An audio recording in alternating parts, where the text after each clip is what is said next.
বৈশাখের শুরু থেকে এবার প্রবল গরমে হাঁসফাঁস করছে দক্ষিণবঙ্গ। হাওয়া অফিসের পূর্বাভাস, আগামী দুদিনের মধ্যে দীর্ঘ ৪৪ বছরের রেকর্ড ভেঙে কলকাতার তাপমাত্রা ৪২ ডিগ্রি সেলসিয়াসে পৌঁছতে পারে। আবহাওয়া দপ্তর জানিয়েছে, আগামী ৩ দিনে দক্ষিণবঙ্গে ১ থেকে ৩ ডিগ্রি সেলসিয়াস তাপমাত্রা বাড়বে। দক্ষিণবঙ্গের সব জেলাতেই বইবে তাপপ্রবাহ। পূর্ব ও পশ্চিম মেদিনীপুর, ঝাড়গ্রাম, পশ্চিম বর্ধমান এবং বাঁকুড়া এই ৫ জেলায় তাপপ্রবাহের লাল সতর্কতা জারি। বীরভূম, পূর্ব বর্ধমান, হাওড়া, হুগলি, উত্তর ও দক্ষিণ ২৪ পরগনা জেলার বেশ কিছু অংশে তাপপ্রবাহের কমলা সতর্কতা। কলকাতা, পুরুলিয়া, নদিয়া ও মুর্শিদাবাদে তাপপ্রবাহের কমলা সতর্কতা জারি।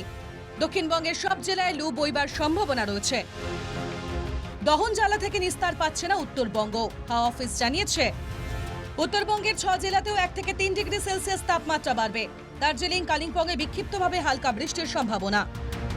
প্রবল গরম ও তাপপ্রবাহের মধ্যেই ২৮ এপ্রিল রবিবার হয়েছে জয়েন্ট এন্ট্রান্স পরীক্ষা।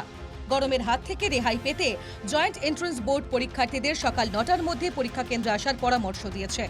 পরীক্ষার্থীদের সুবিধার জন্য রবিবার বাড়ছে মেট্রোর সংখ্যাও।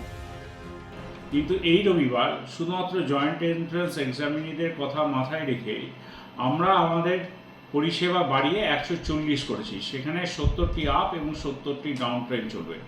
প্রথম ট্রেন, ফার্স্ট ট্রেন রবিবার দিন কবি সুভাষ থেকে এবং দক্ষিণেশ্বর ও দমদম সব জায়গা থেকেই ছাড়বে সকাল ৮:৩০টায়।